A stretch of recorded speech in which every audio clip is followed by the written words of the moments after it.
Those who are familiar with my own work, my own ideas on the whole subject of aliens will know that I'm actually very open to the idea that there could be extraterrestrial life. Personally, I've done this on radio and at different conferences. I have a whole lecture on could conservative, so-called Bible-believing Christianity accommodate a genuine extraterrestrial reality? My answer to that is yes. I don't have a theological problem with the idea that there could be intelligent life forms on other planets. Again, there's a whole panoply of reasons why I think that way, but just to sort of reduce things to this idea, that's fine. Theologically, again, as a scholar, as a biblical theologian, I don't have a problem with that. The real problem, though, is moving from that idea to this idea that these other life forms came here and are the gods of the Bible or other religious texts, or created humankind, and all these sorts of ideas.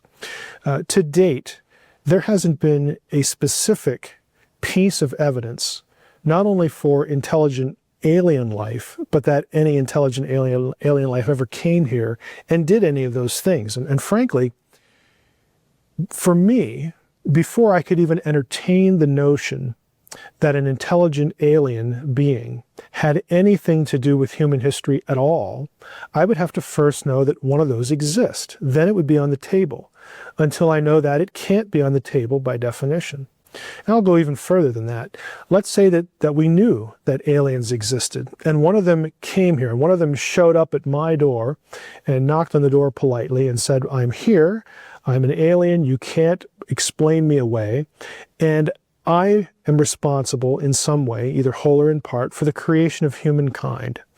The reality of that situation, as sort of silly as it is that I would have to look at that entity and I would have to ask, how do I know you're telling me the truth? I can't assume that you're telling me the truth because you're different than I am, because you're smarter than I am, because you have greater technology than I do. Why would any of those drive me to the conclusion that the words coming out of your mouth are true? If you are intelligent, like humans are intelligent and even more so, you might have an agenda.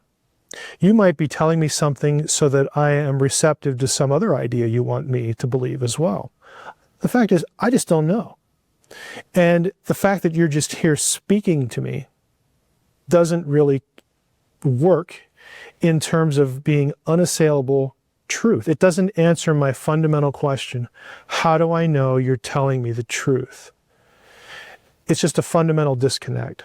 So we have an inherent problem even if we accept the premise of the whole idea of ancient astronauts. But until we get, sort of that silly little meeting, what we're being asked to believe right now about alien visitation, alien interaction with humanity, alien creation of humanity, the fact of the matter is we don't have a single piece of actual evidence that aliens, intelligent alien life forms, exist or ever came here.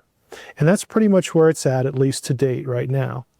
But if they did, I would hope that as humans, as thinking, rational creatures, as sentient beings, we would have the good sense to ask whether what we're being told is in fact true and demand some objective standard by which we could assent to that idea. The cylinder seal that a lot of ancient astronaut proponents put out as evidence of advanced knowledge of the solar system, at least on the part of the Sumerians and the Akkadians, sometimes referred to as the 12th planet seal. It's popularized by Zecharia Sitchin. The scholarly nomenclature for this is cylinder seal VA 243 in the Berlin Museum. Supposedly, this shows the sun and 11 other dots so that we have this idea of 12 planets in the solar system. Well, aside from the fact that the seal never says that, there is writing on it, has nothing to say about that. And in terms of the way these things are portrayed, you don't have dots representing planets in a lot of ancient Near Eastern iconography. And there are other disconnects that people can find out about on my sitchiniswrong.com website. If they go up to VA 243, you'll see that. But there's a fundamental problem here, and that is, if you actually look at ancient Near Eastern iconography, these dots are usually the mechanism by which stars are drawn. So at best, we would have a reference to sort of 12 celestial bodies, 12 stars at best. But again, the seal doesn't actually say that. There seems to be an assumption that this number 12 refers to planets and doesn't refer to things like constellations. The Babylonians were well known as being really into astrology. Astrology and astronomy in those days were somewhat blurred. And there's this sort of odd assumption that if the Babylonians had a zodiac, a 12 constellation, 12-point zodiac, that somehow the zodiac represents the universe. You'll see this sort of assumption, again, about this advanced astronomical knowledge that doesn't make any sense. You don't need spaceships, you don't need aliens to come up with a zodiac. What you need are two sets of good eyes and a sky, okay, and you can go and look. And this is how zodiacs came about. The fact that a system would record 12 constellations in a certain order and assign meaning to them does not mean that they had a vast knowledge or any knowledge of the greater universe. Again, this is just a disconnect in thinking that you'll see in ancient astronaut literature, moving from zodiac to, now we know about other galaxies and interstellar travel. It just doesn't make any sense at all, because all these things just depend on something as simple as naked eye observation.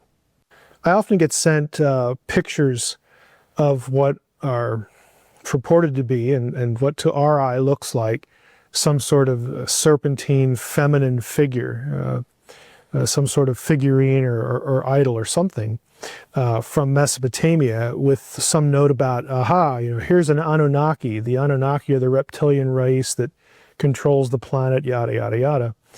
Well, these figures are actually very well known. They are from, in many cases, a site called Ubaid, or the Jemdet Nasser period in Mesopotamian archaeology. The problem for the ancient astronaut theorist is that all of these figurines are prehistoric.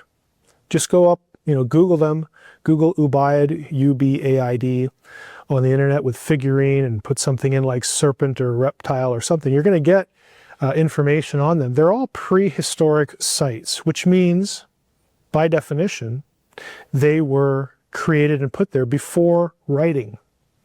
Why is that important? Because there has never been a single shred of writing, single piece, single tablet, single line of anything that has these figurines identified. There is no basis, there's no evidence in Mesopotamian archaeology, in the history of the field, that connects these figurines with the Anunnaki. That is an entirely invented connection. So right away you have a fundamental problem. You cannot use these figurines as proof of the worship of the Anunnaki when we have no idea, at least if we care what the Mesopotamians said, or in this case couldn't say because they couldn't write yet.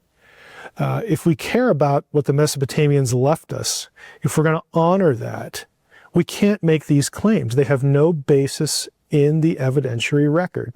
But this is something that people who promote these ideas just never seem to come across, or conveniently ignore for the sake of their audience, because they want you to believe that, wow, some archaeologists found an Anunnaki. Well, no, they didn't. They found a figure that sort of looks like a reptilian head or a serpent figure or something. And about that, serpents and serpent iconography, serpent idols and whatnot are fairly common in the ancient Near East, and I think the reasons are fairly simple. Serpents were often looked at as figures associated with healing and rebirth and life, and the reason for that is simple. You're dealing with a pre-scientific culture, and to them, when they see a serpent shed its skin, it speaks of rebirth, almost as if it's being reborn, regenerated, made new. So it naturally became a symbol for regenerative power, healing power, and regeneration. So the fact that serpent figures were venerated in such a way isn't surprising to me at all. But there's actually no evidence that connects them in any way with the Anunnaki. And so this is another point that Sitchin has literally invented.